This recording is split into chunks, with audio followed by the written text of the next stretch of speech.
안녕하세요. 저는 34살이고 서울 사는 여자입니다. 평소에 라디오 대신 이렇게 사연 채널 자주 듣고 있어요. 제가 최근에 파혼을 했거든요. 그래서 사연을 쓰게 되었습니다. 고구마 답답이 사연은 아니니까 끝까지 잘 들어봐 주세요. 저는 파혼 전에는 부산에 있는 친정 외삼촌 회사에서 직원으로 근무 중이었었고, 원래는 제가 서울에서 꽃집을 운영하고 있었습니다. 저는 친정집도 당연히 서울에 있었고 쭉 서울에서만 살고 있었어요. 사실 저희 친정집이 넉넉한 편이라 저는 명문이라고 불리는 대학교에 조경학과를 졸업했습니다. 졸업 후 친정 부모님께서는 제가 원하는 방향에 맞춰서 직업을 정하라고 해주셨고, 제가 가장 관심이 많았던 분야인 플라워 공예 등으로 나가고 싶어서 작게 꽃집을 먼저 차리게 되었습니다. 꽃집을 창업하는 초기 비용은 저희 부모님이 마련해 주셨고요. 제가 배운 것들이랑 교환학생으로 가서 배워온 외국 플라워 공예 기술 등을 접목해서 점차 서울시뿐만 아니라 다양한 지역에서 조경 사업에 참여하게 되었습니다. 그렇게 꽃집은 부로하는 느낌으로 놔두고 보통은 조경 사업 현장 및 플라워 공예 디렉터로 출장을 가는 경우가 많았어요. 당연히 그냥 꽃집만 단순히 운영하는 것보다 사업에 참여하다 보니 웬만한 회사원은 못 따라오는 수준으로 돈을 벌었고요. 하지만 이런 점들은 아무리 친한 사람들한테라도 알리는 것보다 숨기는 게 더 낫더라고요. 혜령아, 너 요즘 잘 나간다며? 요즘 인스타그램이랑 카톡 프사 보면 늘 호텔이고 고급 레스토랑이던데. 나 요즘 이것 좀 해보려고 하는데 돈 좀 빌려주라. 어? 친구 간의 돈 거래는 조금 안 좋다고 들었는데. 아니, 우리가 무슨 보통 친구야? 너 왜 그렇게 째째하게 굴어? 날 못 믿겠다는 거야? 그래서 안 빌려주겠다고? 너 그렇게 안 받는데 잘 나가니까 나를 이제 친구 취급도 안 하겠다는 거지? 그런 거지? 나쁜 년. 그런 말이 어디 있어. 나는 그저 됐어. 빌려주기 싫으면 말아. 대신 우리 우정도 여기서 끝이야. 그깟 돈 몇백 빌려달라는 게 그렇게 잘못이야? 넌 내 친구도 아니야. 내가 뭘 잘못한 거지?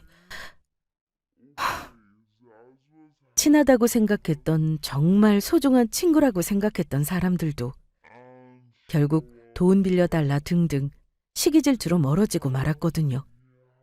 그래서 돈 문제는 함부로 이야기하지 않는 편이었습니다. 그런 일들을 겪고 나서는 일부러 SNS에 뭘 올리지도 않았고 명품도 티나지 않는 것들만 사고 들었어요. 정말 티내는 걸 안 좋아하게 된 게 바로 그때부터였죠. 사실 저는 친정집안 덕분에 어릴 적부터 부족함 없이 자라서 아무래도 사람을 잘 미는 편이었거든요. 그래서 돈이 많은 걸 굳이 말하지 않았죠. 표적이 되기 쉬우니까요. 그리고 저는 특히 저처럼 순수한 사람을 참 좋아합니다. 자연스럽게 호감이 간다고 해야 할까요? 아무튼 제가 유독 끌리는 남자는 순수한 면이 있는 사람인데 남자친구도 바로 딱 그런 사람이었습니다. 남자친구는 부산 사람이고 부산에서 직장을 다니고 있는 사람이었어요. 그런데 서울로 출장이 많아지게 되면서 그렇게 저를 만나게 된 것이었습니다. 저는 평소 소개팅이나 선보는 걸로 연애를 시작하는 건 아무래도 너무 어색해서 딱 질색이었거든요. 연애도 식물과 꽃이 피어나는 것처럼 자연스럽게 만나는 걸 추구했습니다. 제 남자친구는 영업부 사람이었고 거래처에 선물과 함께 꽃을 선물할 일이 많았습니다. 자꾸 저희 꽃집에 와서 꽃을 사서 가는데 순수하게 꽃을 고르는 모습에 빠졌다고 해야 되겠네요. 어서 오세요. 요즘 들어 부쩍 자주 오시네요. 꽃 선물할 일이 많으신가 봐요. 이 근처 회사 다니시는 거 맞죠? 아, 네네. 제가 영업을 하다 보니까 거래처에 선물이랑 꽃으로 드리면 사무실이 화사해지고 참 좋아들 하시더라고요. 저도 꽃을 좋아해서요. 여기 꽃집이 마침 가까워서 자주 오게 되었네요. 알아봐 주셔서 감사합니다. 오늘은 어떤 꽃으로 드릴까요? 매번 다른 꽃을 사가길 원하시던데. 이거 어떠세요? 이건 프리지아인데 노란색이 참 아름답지 않나요? 어이, 그러게요. 너무 색이 개나리처럼 화사하고 아름답네요. 사무실에 드리면 엄청 좋아할 것 같아요. 이걸로 할게요. 늘 추천 잘해주셔서 감사합니다. 저는 그런 남자친구가 참 착하고 순수해 보였습니다. 그래서 제가 먼저 남자친구한테 관심을 가졌었고요. 정식으로 남자친구와 만나기 전에는 남자친구가 회사를 원래 부산에서 다니는지도 몰랐답니다. 저는 당연히 남자친구가 서울에 살면서 서울에 위치한 회사를 다니는 줄만 알았죠. 그런데 부산에 회사가 있는지는 정말 몰랐네. 내가 만나자고 고백하고 나서 바로 말해줬잖아. 그런데도 내가 괜찮다고 해서 놀랐지? 완전 토끼처럼 눈 동그랗게 돼서 얼마나 기왔는지 몰라. 아, 나는 서울에 잠깐 출장 오는 거니까. 서울에서 이렇게 꽃집 하는 혜령이 너랑 만나려면 아무래도 거리가 있으니까 먼저 말해야 된다고 생각해서 그랬어. 나한테 마음이 없었던 건 아니지? 내가 뜬금없이 고백해서 떼어놓으려고 거짓말한 건 아니냐 이 말이야. 아이, 무슨 그런 말도 안 되는 소리를 해. 사실 내가 혜령이 널 먼저 좋아했는 걸 나야 어차피 다시 부산으로 돌아가야 하니까 그래서 고백을 못하고 있었던 거고. 이렇게 혜령이 네가 나한테 용기 내줘서 우리가 지금 얼마나 행복한데. 안 그래? 앞으로 내가 더 잘해줄게. 당연하지. 기대할 거야? 그런데 원래 남녀가 사랑에 빠지면 물불 할 것 없이 그냥 아무것도 안 보인다고 하잖아요. 딱 저와 남자친구가 그랬습니다. 제가 혼자 속으로 끙끙 앓다가 제가 먼저 남자친구에게 만나자고 고백했거든요.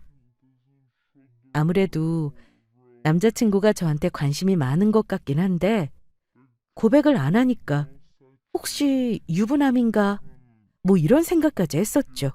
그러다가 결국 빨리 물어보고 아니면 마음을 정리해야겠다 싶어서 고백까지 하게 되었던 거고요.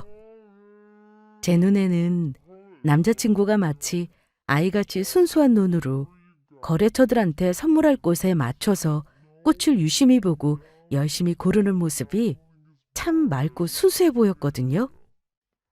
요즘에 그런 사람 잘 없으니까요.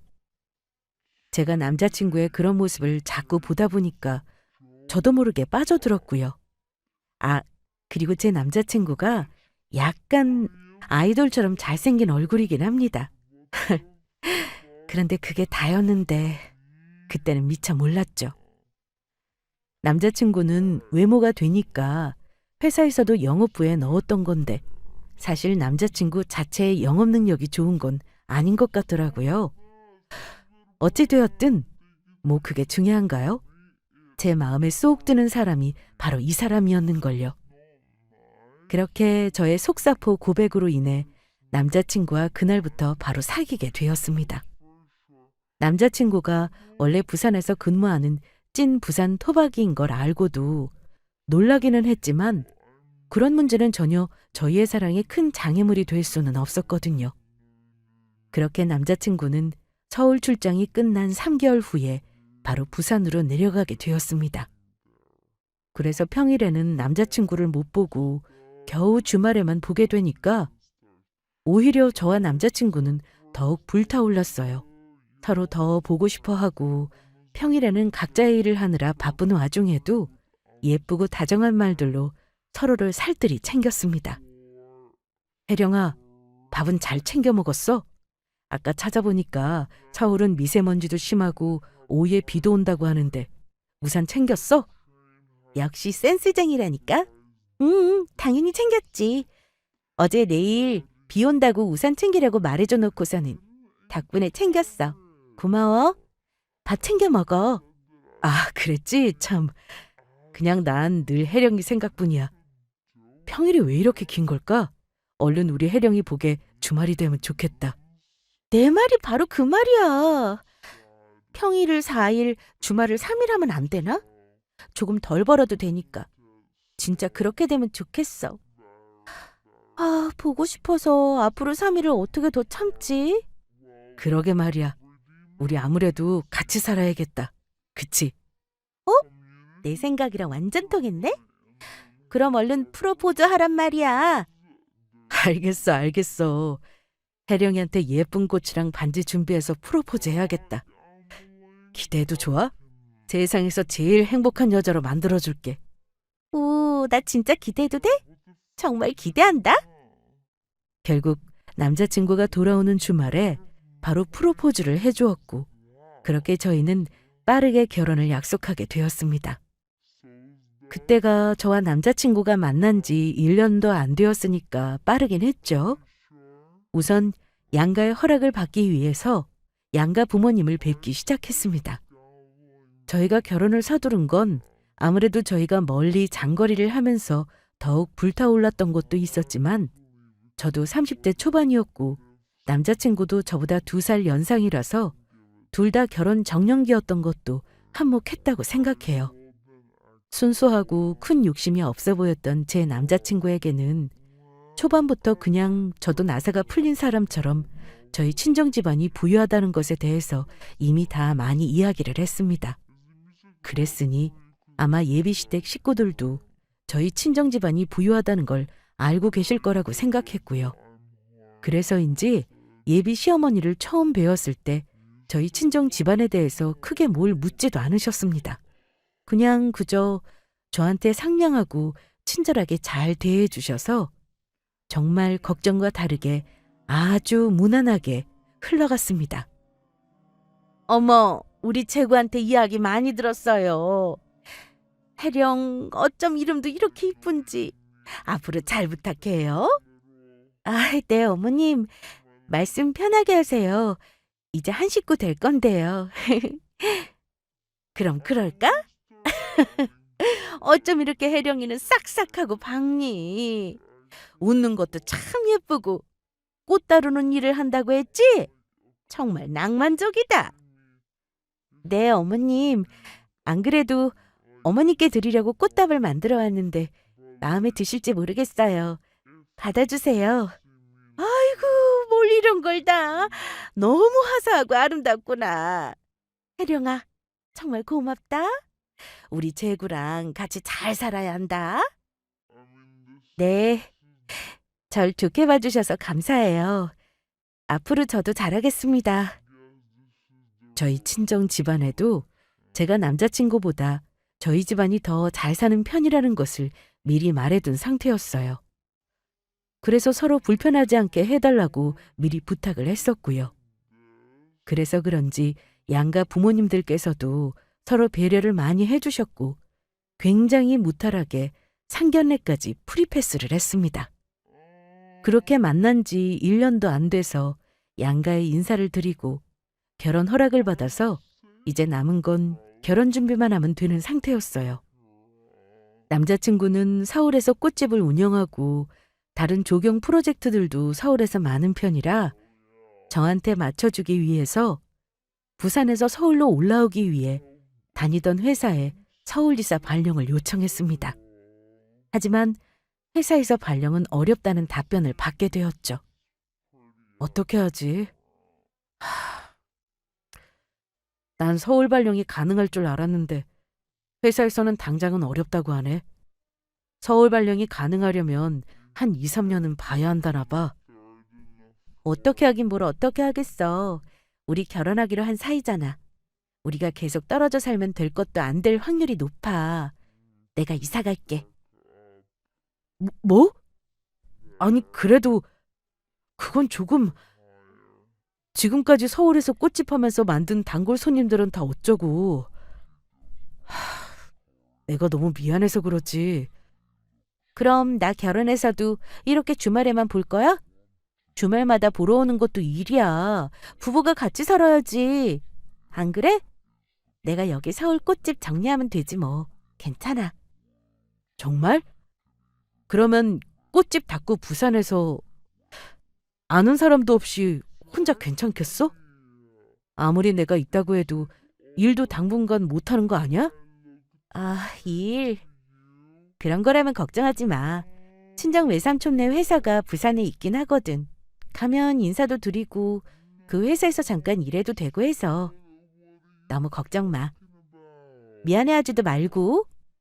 나한테는 같이 함께하는 시간이 더 중요하다고. 그래야 우리 결혼 준비도 순탄하게 할 수 있지.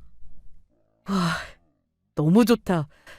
친정 외삼촌 회사가 또 부산에 있구나. 그래, 그런 거면 문제 없겠다. 회사 다니면서 서서히 부산에서도 혜령이가 네가 꽃집 하기 좋은 곳 찾아서 천천히 꽃집 다시 부산에서 오픈하자. 어때? 그럴 생각이야. 어쩜 우리는 이렇게 잘 통하지? 그러니까 우리가 결혼을 약속할 수 있었던 거 아니겠어? 난 진짜 전생에 무슨 복을 타고난 걸까? 우리 혜령이 같은 사람을 아내로 맞이하게 되고 이제 진짜 얼마 안 남았네, 우리 결혼. 아직은 우리 결혼을 위해서 준비해야 될 게 많아. 긴장 계속 늦추지 말라고. 일단 스튜디오 드레스 메이크업은 했고 식장 했고 혼수랑 신혼집 알아봐야지. 그래.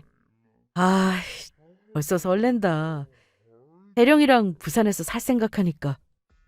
그 소식을 듣고 저는 남자친구와 떨어져 살면서 신혼을 보내기가 싫었거든요. 그래서 결국 제가 서울에서 운영하던 꽃집을 내놓고 직접 부산으로 가겠다고 선언했습니다. 그렇게 부산에서 신혼을 즐기다가 뭐 차차 부산에서 꽃집을 다시 차려도 늦지 않겠다는 생각이었거든요. 하지만 그렇게 행복할 줄만 알았던 저희의 결혼은 아이러니하게도 남자친구가 회사에서 승진을 하게 되면서 흔들리기 시작했습니다. 남자친구의 회사는 마스크 감기약 등의 의약품 관련 생산 회사였고 전염병 시국으로 인해서 영업이익이 급격하게 증가하게 되었어요. 그래서 회사 직원 대부분이 승진을 하게 되었습니다. 남자친구는 거래처에서 물량 확보가 많아져서 정말 운 좋게도 특진을 하게 되었고요. 저는 바로 부산에서 꽃집 할 곳을 알아보러 다니고 바로 꽃집을 차리는 것보다는 일단은 부산에서 사업을 하고 있는 친정 외삼촌네 회사에 잠시 직원으로 들어갈 계획이었습니다. 남자친구의 특진은 축하할 일이었고 경제적으로도 남자친구가 더 어깨에 힘이 들어가서 저도 좋은 일이라고 생각했어요. 혜령아, 나 특진이래. 다들 승진하기는 했는데 내가 진짜 성과가 높게 측정이 되었더라고. 이게 다 혜령이가 서울 출장 갔을 때 꽃을 잘 골라준 덕분이야. 정말 고마워. 우리 혜령이랑 결혼을 앞두니까 좋은 일이 마구마구 생기는 것 같아. 너무너무 잘됐다. 정말 축하해. 그럼 당연하지. 내가 얼마나 꽃 전문가인데? 나 같은 복덩이 놓치면 후회한다? 그러니까 나한테 앞으로 더 잘하세요. 아이, 그럼 여부가 있겠어? 당연히 잘해야지. 내가 업고 다녀야지. 아니, 모시고 다녀야지. 그나저나 회사는 어때? 말만으로도 고마워. 난 외삼촌네 회사 다니는 거 괜찮아. 잘 적응하고 있어. 그러니까 걱정 안 해도 돼. 역시 우리 혜령이는 똑똑해서 뭐든 정말 잘한다니까. 혹시나 하고 걱정돼서 물어봤는데 역시나 잘하고 있구만. 그렇게 외삼촌네 회사에서 일한 지 2개월이 지났을 때쯤이었어요. 회사에서 해주는 건강검진으로 저는 다행히 대장에서 용종을 발견하게 되었습니다. 검진 결과를 듣자마자 저는 정말 눈앞이 노래지는 것 같고 정말 놀랍고 무서웠죠. 그런데 의사 선생님 말씀이 요즘에는 워낙 젊은 사람들한테도 많이 나타나는 거라서 걱정하지 말고 치료만 잘 받으면 낫는다고 하시더라고요. 그래서 바로 친정집에 이야기를 했습니다.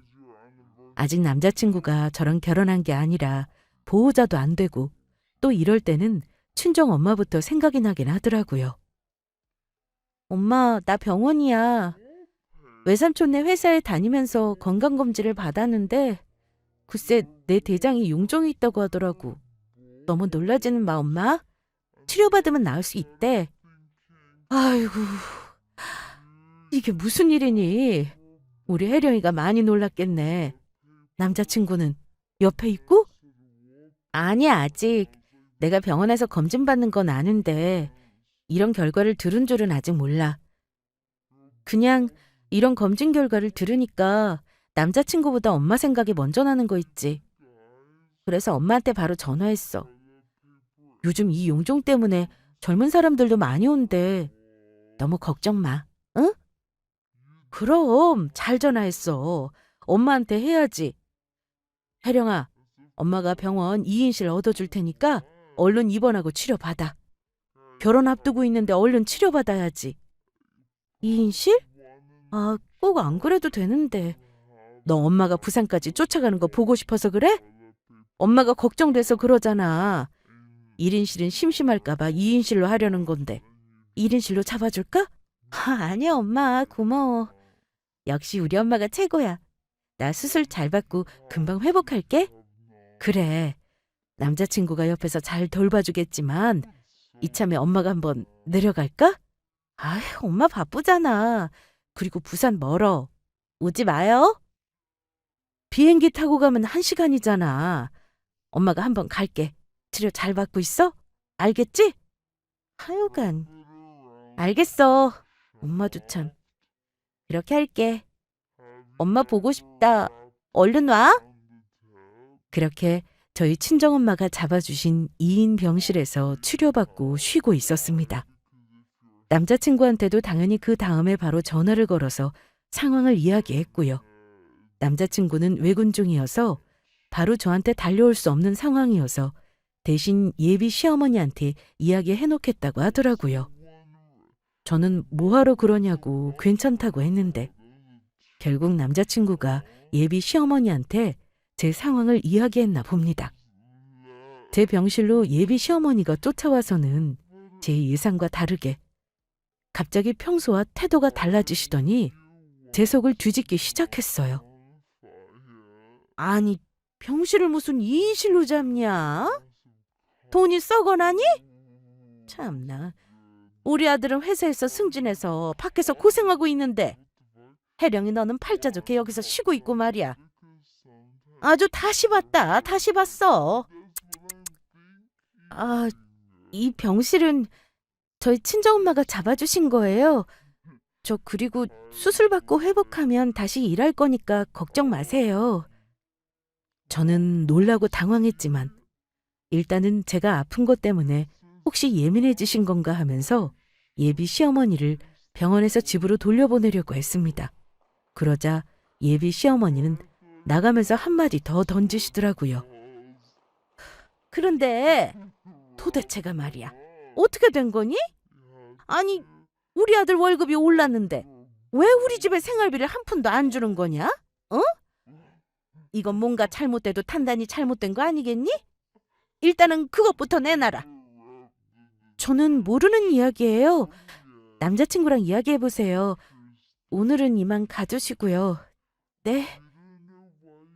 그렇게 호통을 치는 예비 시어머니를 보며 경악을 하게 되었고 저는 모르는 이야기였기 때문에 일단은 병문안은 다음에 오시고 그 문제는 남자친구랑 이야기하시라면서 얼른 내보냈습니다.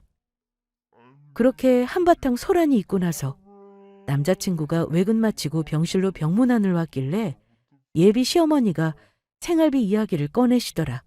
이게 어떻게 된 일이냐 물었습니다. 그랬더니 남자친구는 난감한 얼굴로 자기가 해결할 테니까 수술이나 잘 받고 회복에만 집중하라고 하더라고요. 아무래도 내 동생도 결혼 준비를 하잖아. 그래서 돈이 이중으로 드니까 아무래도 용돈을 달라고 하신 것 같아. 내가 계속 드려왔었는데 혜령이 너한테까지 가서 그러시는 줄은 몰랐네. 정말 미안. 이럴 줄 알았으면 우리 엄마한테 너 병원에 입원했다는 얘기를 하는 게 아니었는데. 아니야. 이러실 줄 몰랐다며. 나도 많이 놀라긴 했지만 뭐 알아서 해결한다고 하니까 더는 묻지 않을게. 그래, 동생도 결혼 준비하는 중이라고 했지? 돈 많이 들 텐데.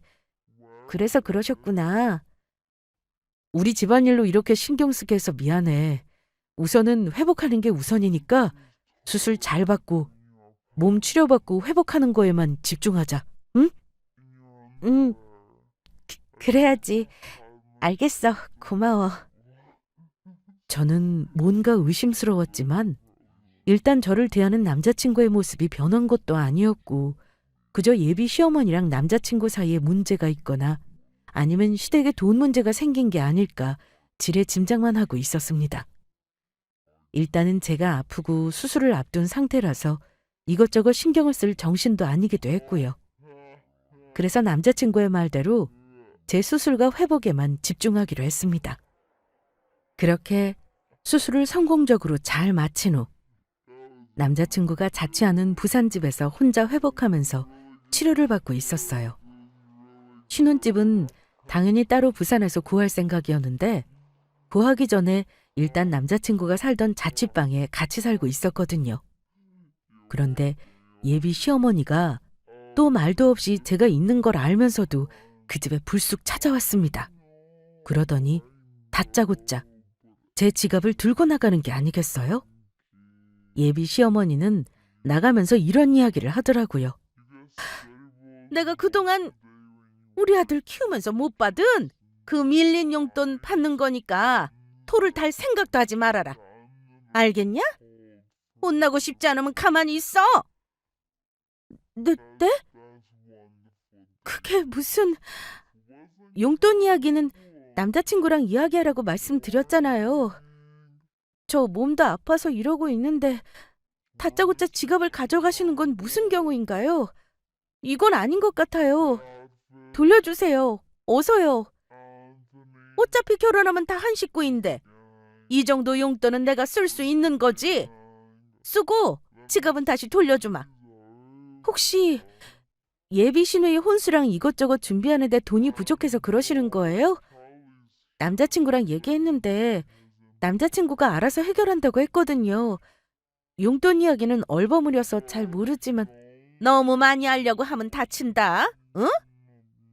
그렇게 수술 받고 팔자 좋게 누워있는 주제 말이 많냐 말이. 좀 쓸 수도 있지. 저는 예비 시어머니의 그 황당한 태도와 뻔뻔한 모습에 너무 어이가 없어서 화를 확 내버리려다가 마음을 바꿔서 이렇게 대답했습니다. 아, 그러세요? 뭐 그러시던가요? 근데 지갑은 열어보셨어요? 아니, 포나마난 네 지갑이지. 여기 너랑 내 아들 말고 여기 더 같이 사는 사람도 있냐? 뭐 지금 열어봐서 내가 쓸 카드 골라주기라도 하게? 됐다. 내가 알아서 하마. 그러면서 예비 시어머니는 제 지갑을 가지고 나가면서 이런 이야기까지 하기 시작했습니다. 아차! 그리고 결혼 전에 우리 아들이 특진으로 진급을 했잖니? 그러니까 혼수로 1억을 더 해와야 하는 건 알지?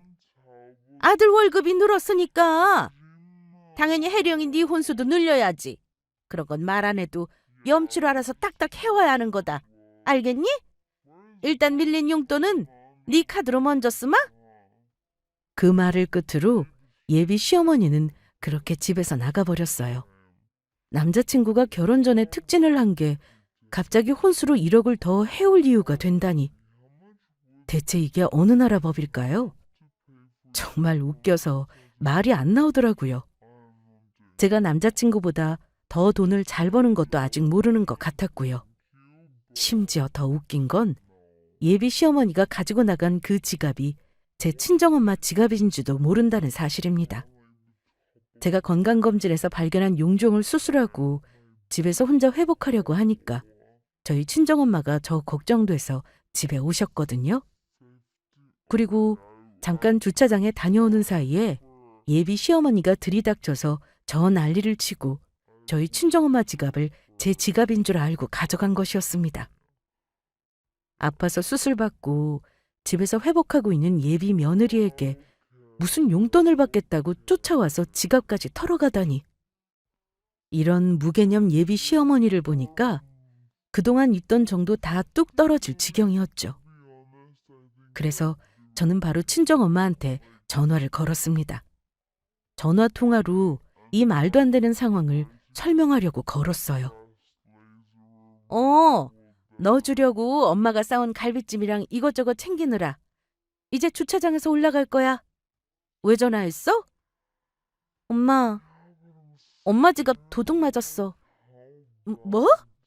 그 사이에 그 집에 도둑이라도 들었다는 거니? 어머 세상에, 너 괜찮니? 엄마가 지금 바로 올라갈게. 엄마 진정해.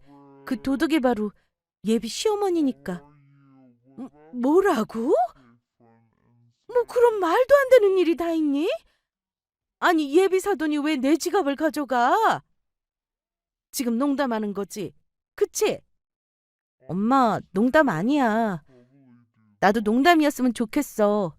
정말로 무슨 밀린 용돈을 받아간다나 어쩐다나. 게다가 엄마 예비 시어머니 완전 무개념이야. 내가 지금 무슨 말을 들었냐면 밀린 용돈을 왜 너한테 달라고 해? 미친 거 아니니?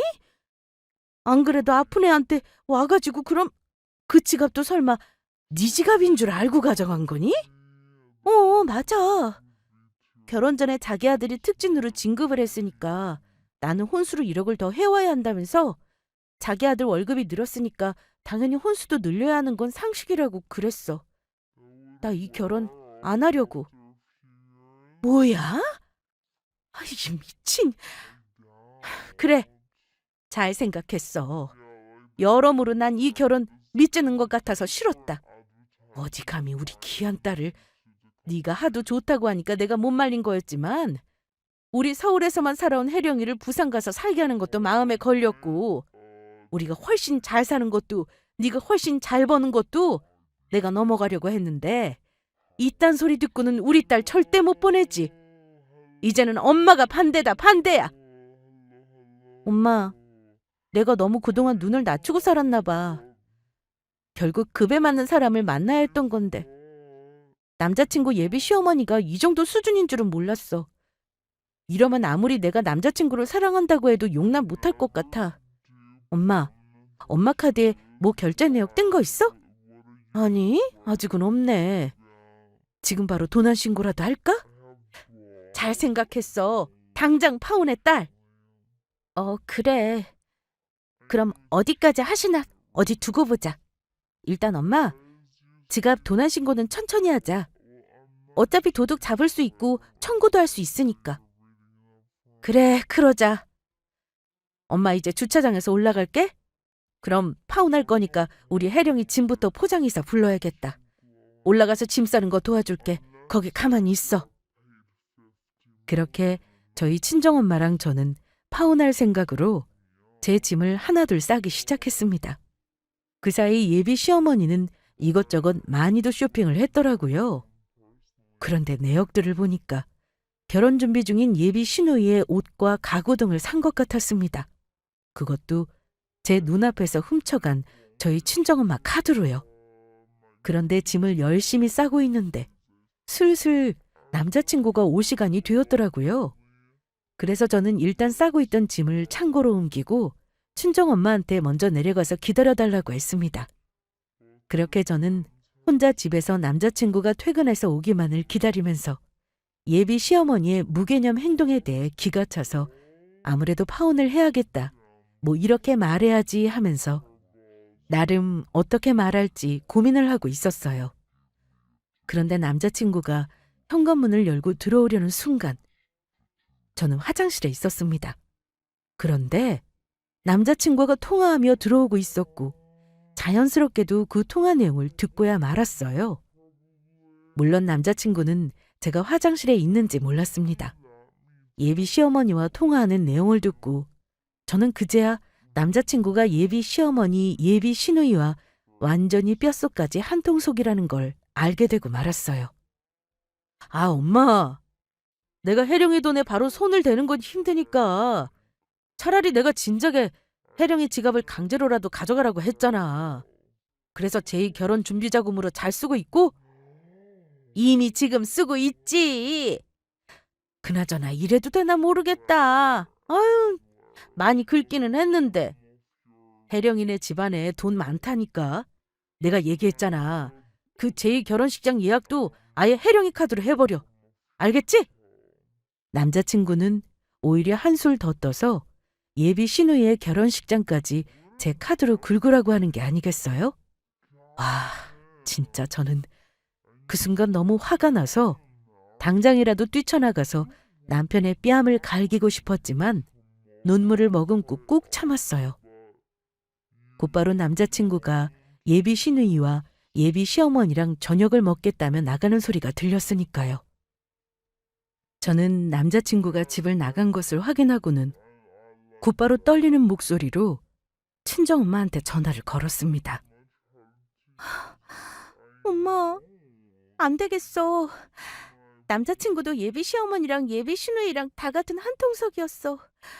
지금 당장 엄마 지갑 도난 신고해버리자. 안 되겠다. 진짜 본때를 보여줘야겠어. 내 앞에서 무릎 꿇고 싹싹 빌게 만들어버릴 거야. 뭐? 그 년놈들이 다 한 통속이었다고? 이런 망할 집안을 봤나? 우리 혜령이한테 감히? 내가 지금 당장 올라갈 테니까 짐 다 챙겨놔. 다 실어서 서울집에 옮겨놓자. 알겠어요. 지금 바로 창고에서 꺼낼게. 친정엄마가 올라오셔서 같이 짐을 가지고 내려가서 주차장에 있는 친정엄마 차에 제 짐을 싣는데 참 많은 생각이 오가더라고요. 그렇게 저는 친정엄마랑 같이 곧바로 서울 친정집으로 올라가려고 했습니다. 완전히 파혼할 작정으로요. 제가 그렇게 믿었던, 순수한 줄로만 알았던 그 남자친구는 사실은 엄청나게 계산적인 사람이었던 것이었습니다. 그 남자친구가 능력도 없고 순수하고 착하다는 딱 그 모습 하나만 보고 제가 부산으로 와서 결혼까지 결심한 거였는데 그런 저의 진심이 이렇게 철저하게 짓밟힐 줄은 몰랐어요. 정말 이렇게 세게 뒤통수를 맞게 될 줄은 꿈에도 몰랐으니까요. 부산에서 곧 입주하려고 제가 알아봤던 신혼집도 어차피 저희 집에서 해준 거라 제 명의였고 지금 사는 집도 저희 결혼식에 맞춰서 원래 주인이 살기로 한 상태라 당장 쫓겨날 걱정을 해야 하는 건 남자친구였거든요. 저는 서울로 올라오면서 부동산에 부산 신혼집으로 바로 내놓았습니다. 그리고는 바로 도난 신고를 했고 저희 친정엄마 지갑을 훔쳐가서 사용한 남자친구와 예비 시누이, 예비 시어머니는 음식점에서 붙잡혔더라고요. 모두 지갑 절도범으로 경찰서에 잡혀갔습니다. 저한테 연락이 와서 경찰서에 가보니까 남자친구와 예비 시누이, 예비 시어머니가 모두 사색이 되어 있는데 어찌나 가관이던지 아직도 그 표정들을 잊을 수가 없습니다. 하지만 그 불쌍한 눈빛을 하고 아무리 쳐다봐도 저와 친정엄마는 남자친구와 예비 시누이, 예비 시어머니를 절대로 용서를 해둘 생각이 없었습니다. 그래서 바로 단호하게 말했어요. 절대 선처는 없습니다. 예비 시어머니 덕분에 이 시간부로 남자친구와 파혼할 거거든요. 어찌 보면 참 감사하네요. 능력도 없고 뻔뻔하고 가증스러운 남자친구의 민낯을 알게 해주셔서요. 정말 감사합니다. 제가 그 지갑 주인입니다. 이 세 년놈들 다 콩밥 먹게 해주세요. 합의금 필요 없습니다. 이건 괘씸죄 적용해서 아주 그냥 영원히 가둬놓고 싶으니까요. 그럼 이만.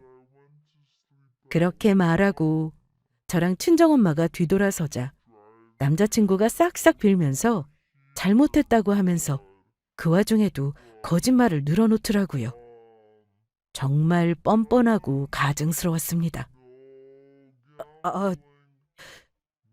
혜령아, 갑자기 차갑게 왜 그래? 나는 우리 엄마랑 내 동생이 이렇게 혜령이 네 돈을 쓴지도 몰랐어. 어? 내가 알았으면 가만히 놔뒀을 리가 없잖아. 그러니까 제발 나는 여기서 풀어줘. 어? 와, 끝까지 거짓말을 하려고 해? 넌 너네 식구들 팔아먹고 혼자 살고 싶냐? 절대 안 돼. 꺼져. 우린 파혼이니까. 앞으로 절대 보지 말자. 이봐, 아직 상황이 파악이 잘 안 되나 본데 자네 어머니가 훔쳐간 지갑은 내 지갑일세. 당연히 주인도 없는 내 지갑을 훔쳐가서 마음대로 카드를 꺼냈었으니 법으로 처벌받아야지 않겠어? 자네 어머니 손버릇이 아주 나쁘던데 간방 가셔야 뒤탈이 없겠지? 안 그런가? 그러자 예비 시어머니가 나서서 제 지갑을 분명히 제가 보는 앞에서 가져갔다면서 소리를 치기 시작했습니다. 그래서 저는 이렇게 맞받아쳤죠. 저는 제 지갑이라고 말씀드린 적 없는데요. 맞잖아요. 그리고 제 지갑이든 저희 엄마 지갑이든 남의 카드를 동의도 없이 훔쳐 쓴 건 결국 범죄 아닌가요? 그건 상식으로 알고 계셨어야죠. 이런 도둑질하는 사람들과 한때 가족될 뻔했다는 게 소름 돋네요. 모두 감방에 넣어주세요. 그랬더니 남자친구는 계속 자기는 억울하다면서 발뺌을 하면서 난리를 치더라고요. 정말 뻔뻔한 게 하늘을 찌르고도 남을 정도였습니다. 그래서 결국 제가 아까 화장실에서 남자친구가 예비 시어머니랑 전화통화를 하는 걸 다 엿들었다는 걸 말해줬어요. 그랬더니 그제야 사태 파악이 제대로 된 것 같더라고요. 바닥에 누워서 구르는 게 무슨 바퀴벌레한테 약져서 죽기 전에 몸부림치는 것 같았습니다. 모든 걸 알게 된 남자친구가 자지러지면서 잘못했다고 싹싹 빌었지만 그게 통하겠나요? 전혀 소용없었죠. 저랑 저희 친정엄마는 남자친구와 그 식구들을 절대 용서할 마음이 없었으니까요. 예비 시누이도 옆에서 자기는 몰랐다고, 자기야말로 잘못이 없다고, 자기만이라도 풀어달라고 하는데 어쩌면 그렇게 남매가 똑같은지 정말 소름이 돋을 정도더라고요. 물론 한때 눈이 멀어서 직접 선택한 남자친구였지만요. 제가 반했던 모습과 180도 완전 속이 전혀 다른 사람이라는 걸 알고 나서도 계속 가는 게 미련한 거죠.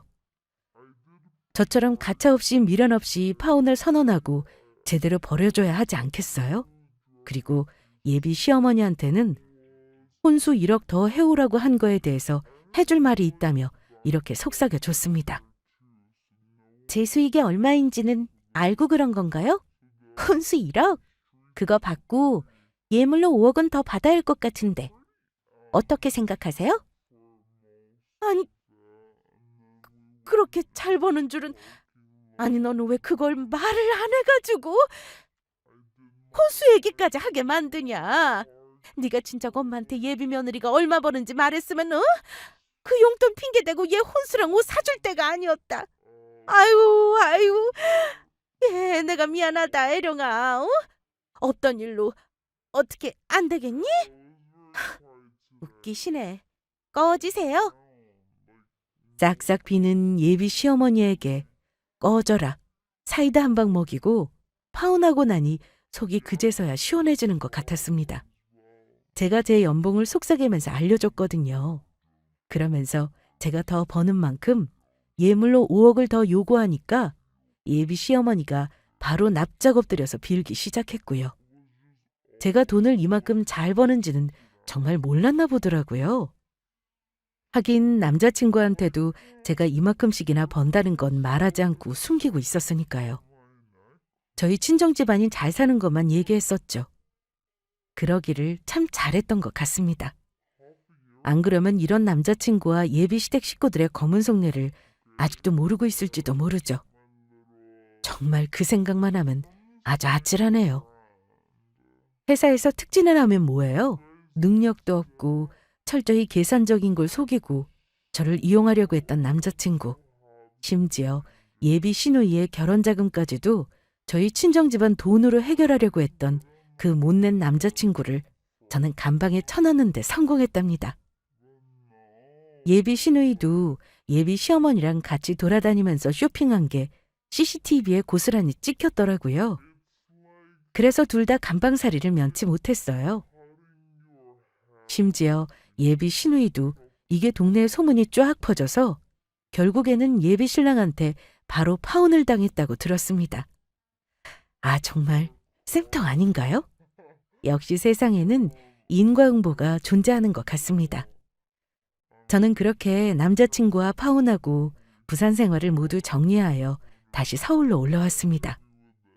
친정 부모님 집에 함께 살면서 지금은 제 꽃집을 다시 시작하려고 열심히 준비 중이랍니다. 제가 이번 파혼을 겪으면서 든 생각은 제가 정말 아니구나 하고 느꼈을 때 그게 맞다는 거예요. 그리고 다른 거 앞뒤 생각하지 말고 정말 과감하게 행동하는 게 정말 중요한 것 같더라고요.